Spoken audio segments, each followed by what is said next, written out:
Hey, what's going on, everyone? Welcome back to another episode of Scents of South Jersey. It's me, Kellen, and we're going to do another fragrance review today.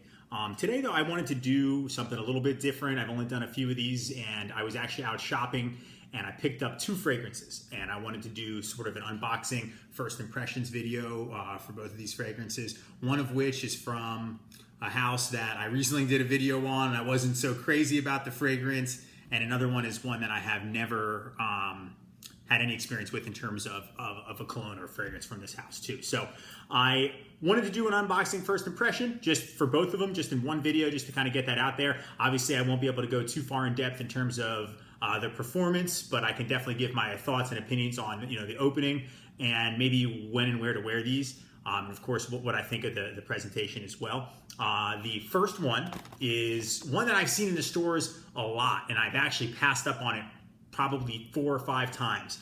And I saw it there today, and I thought, what the heck? I'm gonna go with it. I'm gonna purchase it. And it's from the house of Hugo Boss. So it is Hugo Boss #1. This is one of their older fragrances. Actually, was released in 1985, and it's an aromatic fougere. So I think it'll definitely be more in line with the typical type of classic fragrances that I like, more masculine, less sweet. Whether or not it's going to be mass appealing or crowd appealing, I'm not sure. It is a designer. It's not one that's discontinued. Obviously, it's still in production, and it's actually on the more expensive side, even at a rack store, believe it or not, than some of the fragrances that you can pick up. The one that I'm going to do right after this is actually really cheap, but this one was, I think it retails for still around $70. I got it for right around half that. But I think it's really cool. So we'll look at the box and bottle, and then we'll open it up here. So again, box right here, we have Boss, Hugo Boss, kind of this black pinstripe going down here, and then a thinner pinstripe across that wraps around. On the back, we don't have much going on except for the ingredients and maybe some brand information. On the bottom, you don't have anything but the barcode, and it says Eau de Toilette strength. It is a 125 ml, so it's a 4.2 ounce bottle, so it's a large bottle. We'll take a look at it here.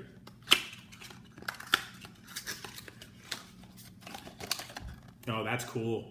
Really dark amber type of color, almost like whiskey, a lighter whiskey. It's a pretty solid glass bottle here. You can definitely hold it by the cap. I don't know if it clicks into place, but it's one of those pressure ones. It says Boss here, Hugo Boss, #1. Pinstripes down the front of the bottle, nothing on the sides or back, just something on the sticker here on the bottom of the bottle. And then, of course, Eau de Toilette natural spray. So cap comes off. It's plastic. Not a cheap plastic cap. It's pretty thick, but it's kind of got an inner lining there. And it kind of presses down into place here. We have the atomizer, silver atomizer. Let's look at the distribution.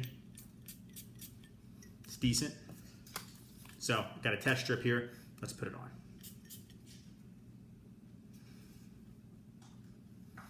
Wow. That's nice. That's really nice. That opens with a little bit of citrus. I'm trying to think of what this smells like too. This definitely is a barbershop style fragrance for sure. I know I would like this one. Whoops, dropped the tester. But anyway, I got this here. This one's really good. Definitely evening wear for sure, and great for the fall. It reminds me of a mixture of it opens like almost like a Brut by Fabergé, but obviously higher end than that. And there's definitely some amber and sandalwood in there, I think. I didn't really look at the notes. I just wanted this to be blind, so I could be wrong. But I really like this one. This would definitely be one that I would want to get the aftershave and aftershave balm for, because I can tell I like this one. This was great. So I'm definitely going to keep this one. Yeah, this is definitely good. I could see this being formal for sure.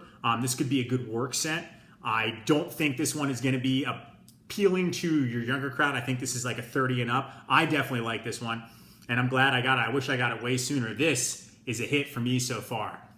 I really like it. Definitely barbershop. I definitely smell citrus, and it just got that vibe. It's mature.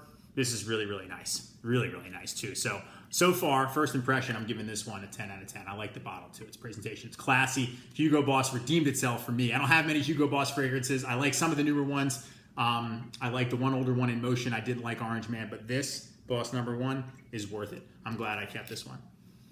This is really, really good too. Very fresh, clean scent. This is awesome. I really like this one too. I don't know if anyone has any experience with it, but if you do, let me know in the comment section for sure.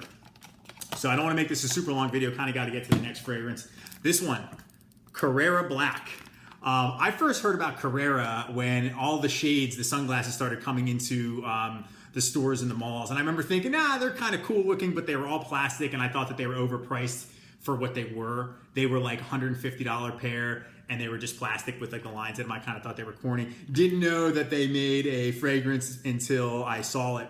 And it was really, really inexpensive. It's still in the wrapping here. But apparently it's supposed to be like a cheaper version, less expensive version, I should say, because it doesn't mean it's bad if it's less expensive than, say, Rive Gauche by YSL, which is one of my all-time favorite, like the godfather of barbershop scents. It's right up there with Acqua di Parma Colonia. Very, very almost black licorice scent that has anise in it, and apparently that's a heavy note in this one. It's almost like a heavier version of that. So let's open it up. First, we'll take a look at the box while I have it here. It says Carrera, symbol there in red, Carrera black, and then you got some lines down here. It's just a 50 ml. It's an eau de toilette. On the back, you got some brand information on the bottom, a barcode, and on the top, you got that symbol there as well too. So we'll take a look at it.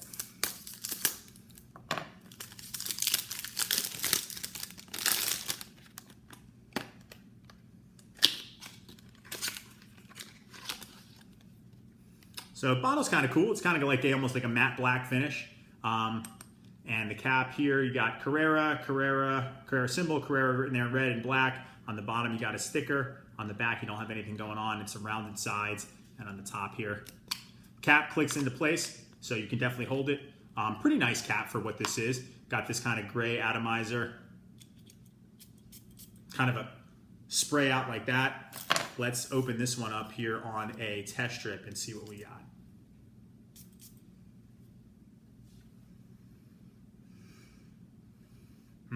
So this is a little bit more powdery, and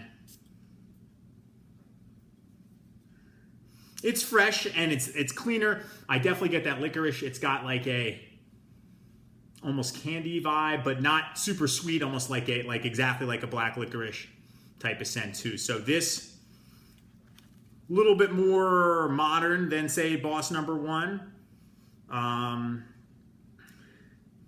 I don't think it compares to Rive Gauche at all. I don't get that comparison. That's what sold me on it. I mean, granted, again, it was very cheap, so I don't really care, and I'm going to keep it no matter what. But it is okay. It's got some of powdery opening. I slightly get the black licorice a little bit. It's almost like it's gone. I don't smell it anymore. I get an alcohol scent in there too. So I don't know. In first impression, I'm not super crazy about this one.